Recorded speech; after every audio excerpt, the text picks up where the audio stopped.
2019년 명예전당 투표에서 마리아노 리베라는 투표에 참가한 425명 전원의 선택을 받습니다. 사상 최초로 100% 득표율이 나온 건데요. 물론 리베라의 레퍼런스 승리기여도 56.3은 팀 허드슨의 통상 기록인 56.5와 비슷합니다. 허드슨은 지난해 첫해 투표에서 5.2%로 탈락 기준인 5%를 간신히 넘긴 바 있습니다. 하지만 리베라를 승리 기여도로 설명하는 것만큼 어리석은 일은 없을 겁니다. 리베라는 자신의 포지션에서 2위 선수와 가장 압도적인 차이를 보여준 선수이며 단 한 번의 흔들림도 없이 최고의 모습을 유지하고 은퇴했습니다. 또한 최고의 타자가 될 수 있었던 베리 본즈, 최고의 선발이 될 수 있었던 로저 클레멘스와 달리 흠결이 전혀 없는 선수입니다. 더 충격인 건 리베라의 포스트 시즌 성적인데요. 리베라는 포스트 시즌 96경기에서 141이닝 11자책, 평균 자책점 0.70을 기록했고 141이닝 동안 단 2개의 홈런을 맞음으로써 9이닝당 피홈런은 0.06개를 기록합니다. 그렇다면 가을에 더 무적이었던 리베라를 상대로 홈런을 때려낸 두 명은 누구일까요? 1997년 디비전 시리즈 4차전의 샌디 알로마 주니어, 2000년 월드시리즈 2차전의 제이 페이튼입니다. 리베라의 가을이 더 대단한 건 통산 8승 1패 42세이브를 기록하는 동안 블론 세이브가 5번에 불과했다는 건데요. 리베라의 포스트 시즌 성적을 시리즈별로 보면 디비전 시리즈는 18세이브 2블론 0.32, 챔피언십 시리즈는 13세이브 2블론 0.92, 월드 시리즈는 11세이브 1블론 0.99로 천하의 리베라도 월드 시리즈 평균 자책점이 가장 높았네요. 리베라의 유일한 월드시리즈 블론 세이브는 모두가 기억하고 계실 겁니다. 바로 2001년 월드시리즈 7차전이었는데요. 6차전에서 랜디 존슨에게 완패를 당한 양키스가 8회 초 알폰소 소리아노의 솔로 홈런으로 2대1 역전에 성공할 때까지만 해도 모두가 양키스의 4년 연속 우승을 생각했습니다. 월드시리즈 통산 성적이 8세이브 노블론인 리베라가 등장하기 때문이었는데요. 조토레 감독은 리베라에게 2이닝을 맡겼고 리베라는 8회를 삼진 3개로 처리합니다. 그러나 19년 동안 통산 실책이 6개인 리베라는 9회 마크 그레이스에게 선두타자 안타를 맞은 후 데미언 밀러의 번트 타구를 잡아 1루로 악송구를 던지는 그답지 않은 실책을 합니다. 그리고 제이벨의 번트 실패로 인한 1-4-1-2루에서 토니 워맥에게 동점 2루타, 루이스 곤잘레스에게 바가지 안타를 맞고 처음이자 마지막 월드시리즈 블론을 기록합니다. 그렇다면 리베라의 반대에 있는 최악의 월드시리즈 마무리는 누구일까요? 1969년 세이브가 공식 기록이 된 이후 단일 월드시리즈에서 처음으로 2개의 블론을 범한 마무리는 1975년 신시내티의 롤리 이스트윅이었습니다. 신인이었던 이스트윅은 월드시리즈 3차전에서 드와이트 에반스에게 9회 초 동점 투런 홈런을 맞습니다. 하지만 신시내티는 10회 말에 터진 조 모건의 끝내기 안타로 승리합니다. 이스트윅은 6차전 8회 말에 또 동점 3런을 맞는데요. 그 경기에서 보스턴의 칼튼 피스크가 12회 말에 큰 타구를 그린몬스터 쪽으로 날리고 스테이 페어라고 외친 장면은 역대 최고의 명장면 중 하나로 남아 있습니다. 하지만 신시내티는 7차전을 승리했고 월드시리즈 우승에 성공합니다. 반면 1980년 캔자시티 댄 퀴즌베리는 이스트윙만큼 운이 좋지 못했는데요. 2년 차이자 풀타임 첫 마무리였던 퀴즌베리는 2차전과 5차전에서 승리를 지키지 못했고 그 두 경기를 모두 패한 캔자시티는 결국 필라델피아에게 패하게 됩니다. 하지만 퀴즌베리는 악몽을 떨쳐내고 244세이브, 그중 238세이브를 캔자시티에서 올리게 됩니다. 1993년은 월드시리즈가 시작된 이래 가장 큰 마무리 참사가 일어난 월드시리즈였는데요. 주인공은 마치 만화에 나오는 독고딱처럼 공을 던지고 넘어지는 일이 많았으며 최고의 강속구와 최악의 제구력 때문에 와일드스팅이라는 별명을 가지고 있었던 필라델피아 마무리 미치 윌리엄스였습니다. 1993년 월드시리즈는 토론토 대 필라델피아가 아니라 커트 실링 대 미치 윌리엄스의 대결이라고 해도 과언이 아니었는데요. 7회까지 14대 9로 앞섰다가 8회 초 6점을 내주고 14대 15로 패한 4차전에서 미치 윌리엄스가 데본 화이트에게 역전 2타점 3루타를 맞은 필라델피아는 커트 실링의 완봉 역투에 힘입어 5차전을 2대0으로 승리합니다. 데이브 스튜어트를 상대로 고전한 6차전에서 필라델피아는 레니 다익스트라의 3런 홈런을 시작으로 7회 5점을 뽑아내 5대1에서 6대5로 역전하게 됩니다. 그리고 9회 말 미치 윌리엄스가 등장하는데요. 그러나 선두타자 리키 앤더슨을 볼넷, 1사 후 폴 몰리터에게 안타를 맞은 윌리엄스는 1사 1, 2루에서 조 카터에게 역전 끝내기 3런 홈런을 맞게 됩니다. 월드시리즈가 홈런으로 끝난 건 9대9로 맞선 7차전에서 빌 마제로스키가 아무도 예상하지 못한 선두타자 끝내기를 날린 1960년에 이어 역대 두 번째였습니다. 시리즈가 끝난 후 필라델피아 팬들의 살해 협박에 경찰이 집을 보호하고 가족을 피신시켜야 했던 윌리엄스는 이후 52경기에서 2승 7패 7.96, 9이닝당 12.5볼넷을 기록하고 사라집니다.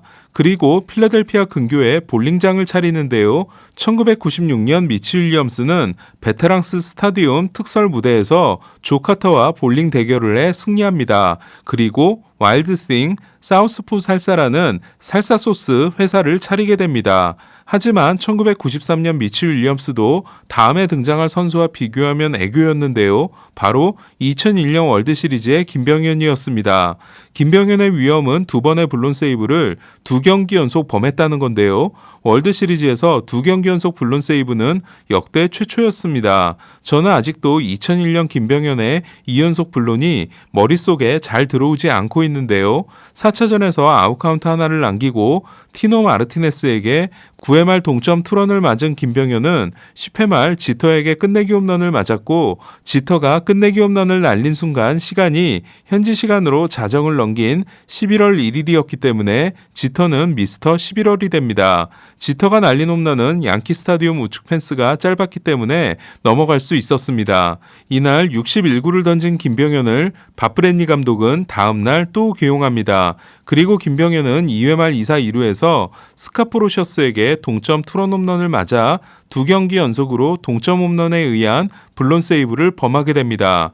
2001년 김병현은 포스트 시즌이 시작되기 전 이미 위험 징후가 있는 상황이었는데요. 전반기에 던진 58과 3분의 1이닝이 메이저리그 불펜 투수 중 가장 많았던 김병현은 98이닝으로 정규 시즌을 마쳤는데 이는 그의 불펜 투수 3위에 해당됐습니다. 그리고 98이닝은 84이닝을 던진 옥타비오 도텔과 91이닝을 던진 양키스 라미로 멘도사에 이어 포스트 시즌에 참가한 불펜 투수 중 1위였습니다. 게다가 김병현은 볼넷 허용이 적지 않아 투구수를 많이 쓰는 마무리였습니다. 2001년 김병현이 천만다행이었던 건 1993년 미치 윌리엄스와 달리 팀이 월드시리즈 우승에 성공했다는 건데요. 하지만 2001년 김병현을 뛰어넘는 단일 월드시리즈 최악의 마무리가 2015년에 등장합니다. 여러분의 예상대로 유리스 파밀리아였습니다. 2000년 지하철 시리즈에서 존 프랑코 대신 마무리를 맡긴 아만도 베니테스가 1차전에서 블론 세이브를 범하는 것으로 결국 우승에 실패했던 매츠는 하비, 디그롬, 신더가드, 매츠의 선발진이 캔자시티보다 우위였기 때문에 마무리 파밀리아의 역할이 중요했는데요. 그러나 파밀리아는 1차전에서 9회 말 1사 후 알렉스 고든에게 동점 홈런을 맞았고 매츠는 연장 14회 끝에 패하게 됩니다. 신더가드가 3차전을 잡아주며 2연패 후 1승에 성공한 매츠는 4차전에서 4대2의 리드를 잡게 되는데요. 그러나 8회 초 1사 1, 2루에서 올라온 파밀리아는 다니엘 머피의 실책으로 동점이 된 후 무스타커스와 페레스에게 연속 적시타를 맞아 결국 매츠는 또 역전패를 당하게 됩니다. 5차전에서 메타비는 8회까지 9K 무실점으로 팀에게 2대0 리드를 선물합니다. 하비는 테리 콜린스 감독에게 자신이 경기를 끝내고 싶다고 했고 콜린스 감독은 이를 들어주는데요. 그러나 하비는 볼넷과 도루로 몰린 무사 2루에서 호스머에게 2루타를 맞고 내려갑니다. 이어 파밀리아가 등장했지만 이미 분위기는 넘어가 있었고 캔자시티는 계속된 1사 3루에서 살바도르 페레스의 3루 땅볼 때 3루 주자 호스머가 홈을 파고드는 매드대쉬로 극적인 2대2 동점에 성공합니다. 이로써 파밀리아는 김병현에 이어 두 번째로 두 경기 연속 블론 세이브를 범하게 됐으며 사상 처음이자 지금도 유일하게 단일 월드시리즈에서 3번의 블론을 기록한 선수로 남게 되는데요. 두 번이 승계주자 상황이었으며 한 번은 실책에 의한 블론이었던 파밀리아는 이듬해 와일드카드 경기에서 0대0으로 맞선 9회 초에 등장했다가 코너 길라스피에게 결승 3런을 맞는 것으로 매치의 가을 야구를 끝내버립니다. 2018년 그리고 또 한 명의 마무리가 두 경기 연속 블론 대열에 합류하는데요. 다저스 켈리 젠슨이었습니다. 3차전에서 7이닝 무실점의 뷰러에 이어 올라왔다가 제키 브래들리 주니어에게 동점 홈런을 맞아 1대0의 리드를 날린 젠슨은 다저스가 7시간 20분이 걸려 승리했기 때문에 4차전만큼은 반드시 지켜줘야 했는데요. 그러나 젠슨은 다시 4대3으로 앞선 8회에 올라와 스티브 피어스에게 동점 솔로 홈런을 맞았고 결국 다저스는 역전패를 당하고 맙니다.